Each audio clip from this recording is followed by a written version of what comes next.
Avant le temps des cathédrales, il y a eu Belle, qui n'était qu'une esquisse il y a 13 ans pour Richard Cochiante. Belle a pris vie il y a 5 ans, sous la plume de Luc Plamondon. Tous deux nous retracent l'histoire de cette création.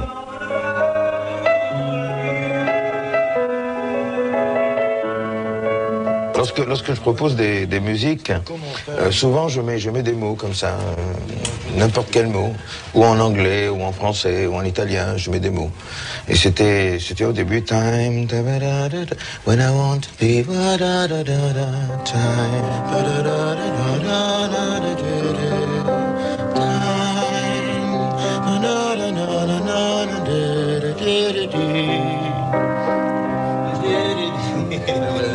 mais bon, mais oui. pour que je puisse écrire Belle à la place de Time, il a fallu d'abord que j'oublie le mot Time. C'est un très beau mot, très sonore. Et il m'avait mis ce maudit mot dans la tête et je pouvais plus l'enlever. Je chantais la mélodie, je chantais toujours Time. Et un jour, quand j'ai pensé au sujet de Notre-Dame de Paris, que j'ai pensé à Esmeralda, j'ai pensé Belle en pensant à Esmeralda, parce que dans le film de Delannoy, il y a Quasimodo qui dit Belle.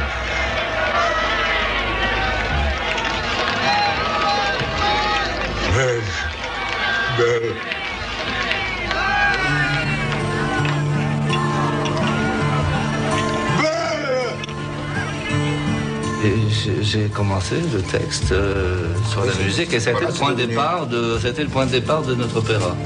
C'est devenu ça, Belle. C'est un mot qu'on dirait inventé pour elle. Quand elle danse et qu'elle met son corps à jour, tel un oiseau qui étend ses ailes pour s'envoler. Alors je sens l'enfer s'ouvrir sous mes pieds. J'ai posé mes yeux sous sa robe de gitane. À quoi me sert encore de prier Notre-Dame? Et celui qui lui jettera la première pierre, celui-là ne mérite pas d'être sur terre. Oh Lucifer, oh laisse-moi rien qu'une fois glisser mes doigts dans les cheveux d'Esmeralda. Alors j'étais sûr d'avoir trouvé mon premier grand air de Quasimodo et finalement, en l'écrivant, l'idée m'est venue de la faire chanter par 3 personnages.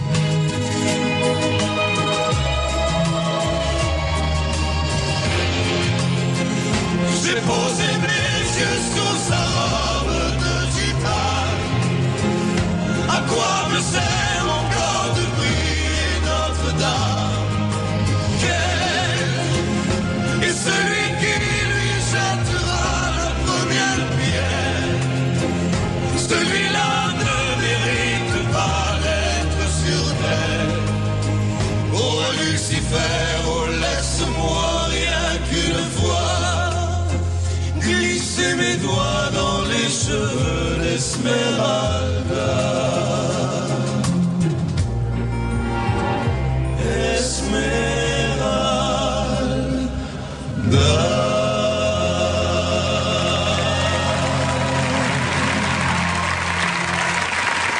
Notre-Dame de Paris. En janvier 98, Luc Plamondon et Richard Cochiante dévoilent en avant-première des extraits du spectacle au Midem de Cannes. La troupe est saluée par une ovation inattendue. Un mois après, sort l'album de Notre-Dame de Paris.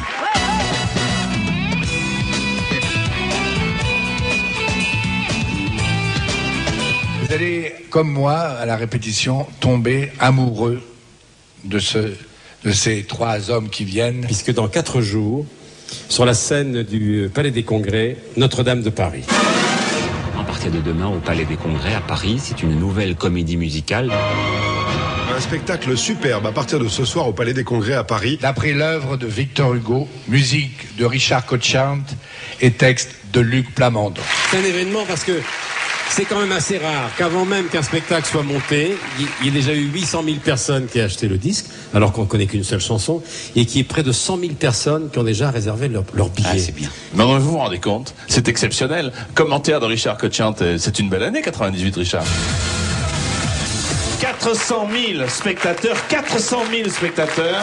C'est un carton en ce moment, c'est numéro 1 de toutes les ventes. Ils sont en spectacle. Garou. Garou. Garou. C'est le bossu célèbre. Patrick Fiori. Patrick Fiori. Patrick Fiori. C'est Phébus. Vous avez bien sûr reconnu. Daniel Lavoie. Daniel Lavoie. Daniel Lavoie. C'est Frollo. Sans oublier Garou, Patrick Fiori, Daniel Lavoie, le triomphe. Notre-Dame de Paris, Belle. Omniprésente à la télévision, Belle fait des ravages. Avant même que le spectacle ne soit monté, les interprètes triomphent. C'est un mot qu'on dirait inventé pour détourner les yeux du Dieu éternel qui a mis dans mon être ce désir charnel. Sous son jupon aux couleurs de l'arc-en-ciel, je posais mes yeux sous sa robe de gibard. À quoi me sert encore de briller Notre-Dame?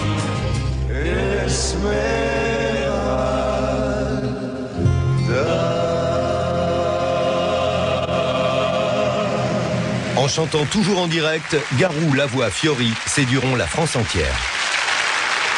Merveille, merveille, merveille, merveille. Un extrait de Notre-Dame de Paris. Chapeau à Plamondon et Cochante. Garou, Patrick Fiori, Daniel Lavoie et toute la troupe de Notre-Dame de Paris. Luc Plamondon, Richard Cochiant est en tête. Pour la première fois de ma carrière, je vais remettre à la pelle des disques de diamant. Alors, disque de diamant pour Richard Cochiant, pour Luc Plamondon, pour Bruno Pelletier, pour Fleur de Lys, pour Patrick Fiori, pour Garou, pour Daniel Lavoie, pour Hélène. Tout le monde est récompensé. Alors qu'en France, les comédies musicales sont souvent dénigrées, Luc Plamondon crée à nouveau la surprise, comme avec Starmania, son œuvre maîtresse, qui fête actuellement ses 20 ans. Rencontre avec l'auteur à l'Institut du monde arabe. Luc Plamondon, genèse de cette histoire. À quel moment tu es revenu dans ce livre?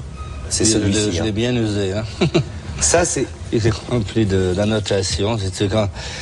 J'avais jamais lu Notre-Dame de Paris, à vrai dire. Donc, j'avais vu les films, les ballets, Et puis finalement, quand j'ai eu envie de faire ce sujet, j'ai dévoré le livre et j'ai annoté en marge et j'ai trouvé assez de sujets de chansons pour faire un opéra. À la fin de la lecture du livre, j'étais convaincu.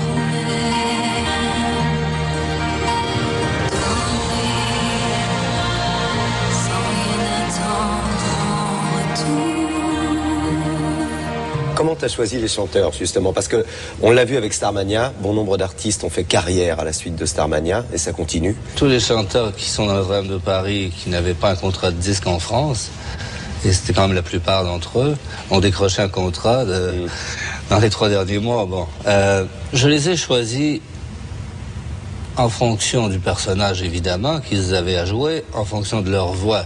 D'abord parce que ça, c'est quand même l'élément capital. Ces musiques demandent une voix très étendue, très puissante. Et moi, j'ai entendu les chansons chantées par Cochiant pendant 3 ans. Et c'est un sacré chanteur, Cochiant. Ouais, quand il chante les chansons, il leur donne une dimension très, très forte, très puissante. Et il fallait retrouver cette même puissance. Mais il fallait la retrouver dans des registres différents.